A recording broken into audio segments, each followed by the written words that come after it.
আপনারা জানেন গোটা রমজান মাস আমি মালয়েশিয়ায় ছিলাম, ওমানে, সৌদি আরবে। ওখানে অনেকগুলো প্রোগ্রাম হয়েছে। 2 তারিখে আমি যাব আবার ইনশাল্লাহ কোরিয়াতে।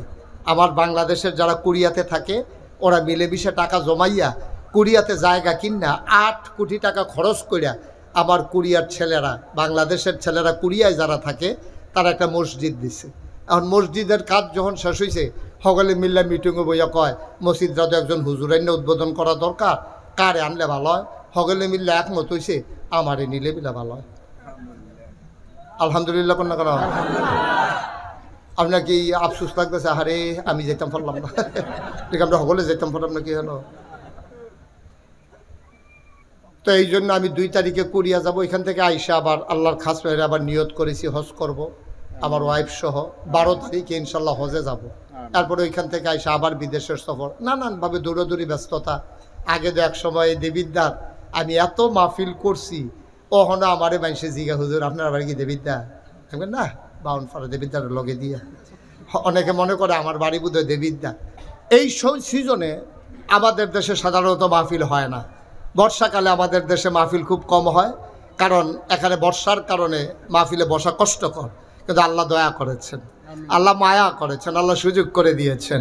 বৃষ্টি আহা, এই যে ভাই কি করতে আছেন? কিতা কিতা করবেন? কিতা ভাই দিয়া কি একটা জিচ্ছে এবার বেড়া হইলে উঠছে, জিচ্ছে রাখছে নি। এই তারে বরে এই তুমি বসো বসো। একটা লোকও দয়া করে উঠতেন না। বর্ষাকালে আমাদের দেশে মাহফিল হয় না। তারাও আমার আদরের আরিফুল ইসলাম আমার অনেক কষ্ট করিয়া দিয়ে আসে, আমি থাকতে পারবো কি পারবো না এটা নিয়ে অনিশ্চয়তা ছিল, এটা কনফিউজ ছিলাম আমি। কারণ আপনারা জানেন গোটা রমজান মাস আমি মালয়েশিয়ায় ছিলাম, ওমানে, সৌদি আরবে। ওখানে অনেকগুলো প্রোগ্রাম হয়েছে। 2 তারিখে আমি যাব আবার ইনশাল্লাহ কোরিয়াতে। আমার বাংলাদেশের যারা কোরিয়াতে থাকে ওরা মিলেমিশে টাকা জমাইয়া কোরিয়াতে জায়গা কিনা 8 কোটি টাকা খরচ করিয়া আমার কোরিয়ার ছেলেরা, বাংলাদেশের ছেলেরা কোরিয়ায় যারা থাকে তারা একটা মসজিদ দিছে। এখন মসজিদের কাজ যখন শেষ হয়েছে সকলে মিল্লা মিটিংয়ে বইয়া কয় মসজিদরা তো একজন হুজুর এনে উদ্বোধন করা দরকার, কারে আনলে ভালো হয়। সকলে মিললে একমত হয়েছে আমারে নিলে মিলে ভালো হয়।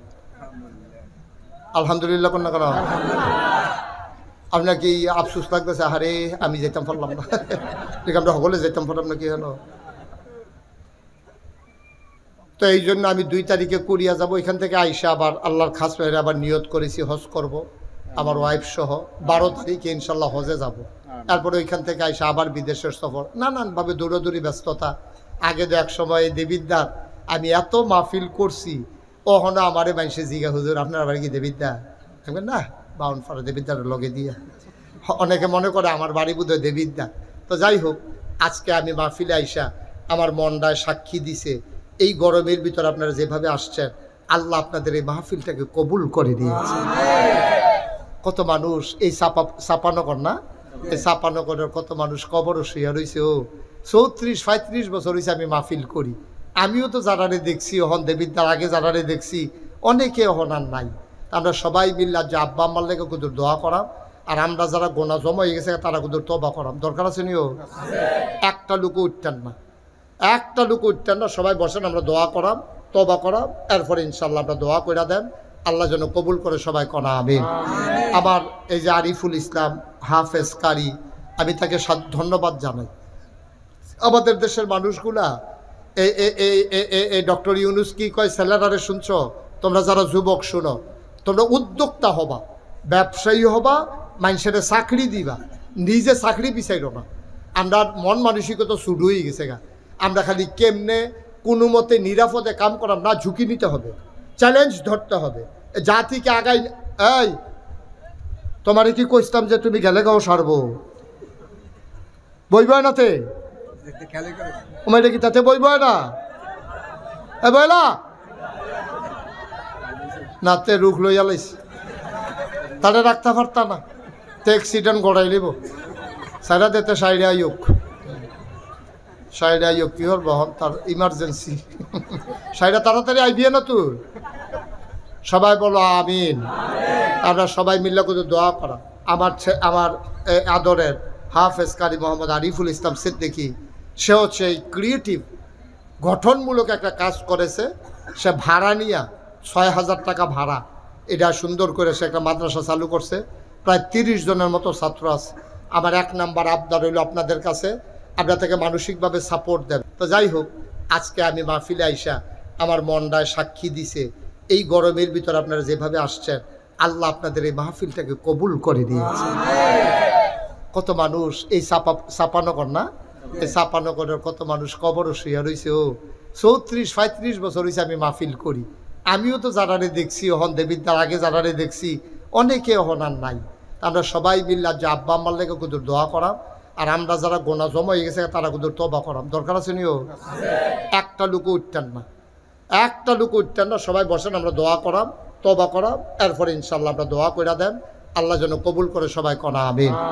আমার এই যে আরিফুল ইসলাম হাফেজ কারি, আমি তাকে ধন্যবাদ জানাই। আমাদের দেশের মানুষগুলা এই ডক্টর ইউনুস কি কয়, স্যালারারে শুনছ, তোমরা যারা যুবক শুনো, তোমরা উদ্যোক্তা হবা, ব্যবসায়ী হবা, মানুষের চাকরি দিবা, নিজে চাকরি বিচাইর না। আমরা মন মানসিকতা শুরু হয়ে গেছে গা। আমরা খালি কেমনে কোনো মতে নিরাপদে কাম করাম না, ঝুঁকি নিতে হবে, চ্যালেঞ্জ ধরতে হবে, জাতিকে আগাই। এই তোমারে কি কইতাম যে তুমি গেলে গাও সারবো, বইব নাতে কি তাতে বইব না, বইলা নাতে রুখ লইয়া লাইছি, তাহলে রাখতে পারতা না, তো অ্যাক্সিডেন্ট গড়াই নিব। সাইডা দিতে সাইডে আয়োগ, সাইডে আয়োগ কি হল বহন, তার ইমার্জেন্সি, সাইডা তাড়াতাড়ি আইবিয়ে না তুই। সবাই বলো আমিন। আমরা সবাই মিল্লা করে দোয়া করা। আমার আদরের হাফেজ কারি মোহাম্মদ আরিফুল ইসলাম সিদ্দিকী, সে হচ্ছে এই ক্রিয়েটিভ গঠনমূলক একটা কাজ করেছে। সে ভাড়া নিয়ে ৬,০০০ টাকা ভাড়া, এটা সুন্দর করে সে একটা মাদ্রাসা চালু করছে। প্রায় ৩০ জনের মতো ছাত্র আছে। আমার ১ নাম্বার আবদার হইল আপনাদের কাছে, আপনার থেকে মানসিকভাবে সাপোর্ট দেন। আপনারা জানেন গোটা রমজান মাস আমি মালয়েশিয়ায় ছিলাম, ওমানে, সৌদি আরবে, ওখানে অনেকগুলো প্রোগ্রাম হয়েছে। ২ তারিখে আমি যাব আবার ইনশাল্লাহ কোরিয়াতে। আমার বাংলাদেশের যারা কোরিয়াতে থাকে, ওরা মিলেমিশে টাকা জমাইয়া কোরিয়াতে জায়গা কিনা ৮ কোটি টাকা খরচ করিয়া আমার কোরিয়ার ছেলেরা, বাংলাদেশের ছেলেরা কোরিয়ায় যারা থাকে, তারা একটা মসজিদ দিছে। এখন মসজিদের কাজ যখন শেষ হয়েছে, সকলে মিল্লা মিটিংয়ে বইয়া কয় মসজিদরা তো একজন হুজুরাইন্য উদ্বোধন করা দরকার, কারে আনলে ভালো হয়। সকলে মিললে একমত হয়েছে, আমারে নিলে মিলে ভালো হয়। আলহামদুলিল্লাহ কন্যা করা। আপনার কি আফসোস লাগতেছে, আরে আমি যেতাম পারলাম না, ঠিক আমরা সকলে যেতাম পারলাম না, কি হলো? তো এই জন্য আমি ২ তারিখে কোরিয়া যাব। এখান থেকে আইসা আবার আল্লাহর খাস মেয়েরা আবার নিয়ত করেছি হজ করব, আমার ওয়াইফ সহ। ১২ তারিখে ইনশাল্লাহ হজে যাব। তারপরে ওইখান থেকে আইসা আবার বিদেশের সফর, নানানভাবে দৌড়াদৌড়ি ব্যস্ততা। আগে তো এক সময় দেবিদ্যার আমি এত মাহফিল করছি, ওখানে আমারে মানুষে জিগা, হুজুর আপনার বাড়ি কি দেবিদ্যা? না, বাউন ফারা দেবিদ্যার লগে দিয়া। অনেকে মনে করে আমার বাড়ি বোধহয় দেবিদ্যা।